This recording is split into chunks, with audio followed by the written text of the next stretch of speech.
સુરતની અમરોલી પોલીસનો 13 તુજકો અર્પણ કાર્યક્રમ યોજ્યો છે. એડિશન સીપી કેન ડામોર અને ડીસીપી ઝોન 5 રણવીરસિંહ ઝાલાની ઉપસ્થિતિમાં યોજાયેલ કાર્યક્રમમાં 1.14 કરોડનો મુદ્દામાલ મૂળ માલિકને પરત કરાયો છે. કાર્યક્રમના મુખ્ય અતિથિ તરીકે additional police commissioner KN Damor અને ડીસીપી ઝોન 5 રણવીરસિંહ ઝાલા ઉપસ્થિત રહ્યા હતા. આ કાર્યક્રમ ઝોન 5 હેઠળ આવતા વિવિધ પોલીસ સ્ટેશનો દ્વારા ગરફોડ અને ચોરીના ગુનાઓમાંથી રિકવરી કરવામાં આવ્યો હતો. પોલીસે જણાવ્યું હતું કે આ અંતર્ગત સોનાના ઘરેણા, રોકડ રકમ, મોબાઈલ ફોન અને 18 જેટલી 4-વ્હીલર કાર સહિતનો કુલ 1.14 કરોડ રૂપિયાનો મુદ્દામાલ વિવિધ ગુનાઓમાંથી રિકવર કરવામાં આવ્યું છે, જે આજના કાર્યક્રમમાં માલિકોને પરત કરવામાં આવ્યું છે.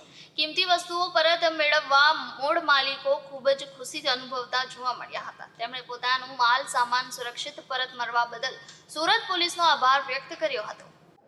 આજરોજ ઝોન 5 વિસ્તારના જે ગરફોડ ચોરી થયેલા મુદ્દામાલની 13 તુજકો અર્પણનો કાર્યક્રમ રાખવામાં આવેલો.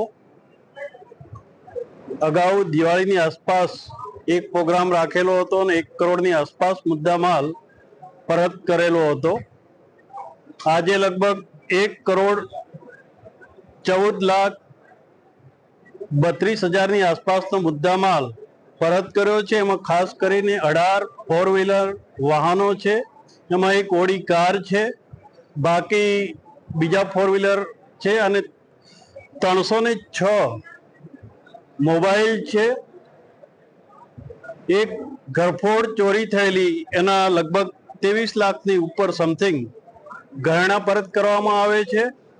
ટોટલ આજરોજ 1 કરોડ 14,35,000ની આસપાસનો મુદ્દામાલ નાયબ પોલીસ કમિશનર ઝોન 5ના થાણા વિસ્તારમાંથી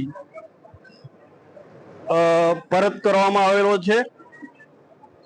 અને આ જે કાર્યક્રમ યોજવામાં આવ્યો એમાં અમારા ઝોન 5ના તમામ થાણા ઇન્ચાર્જો, મદદનીશ પોલીસ કમિશનર અને અમારા સુરત શહેરના પોલીસ કમિશનર માન્ય શ્રી અનુપમસિંહ ગેહલોત સાહેબના માર્ગદર્શન હેઠળ આ કાર્યક્રમ યોજવામાં આવ્યો છે. ને સમયસર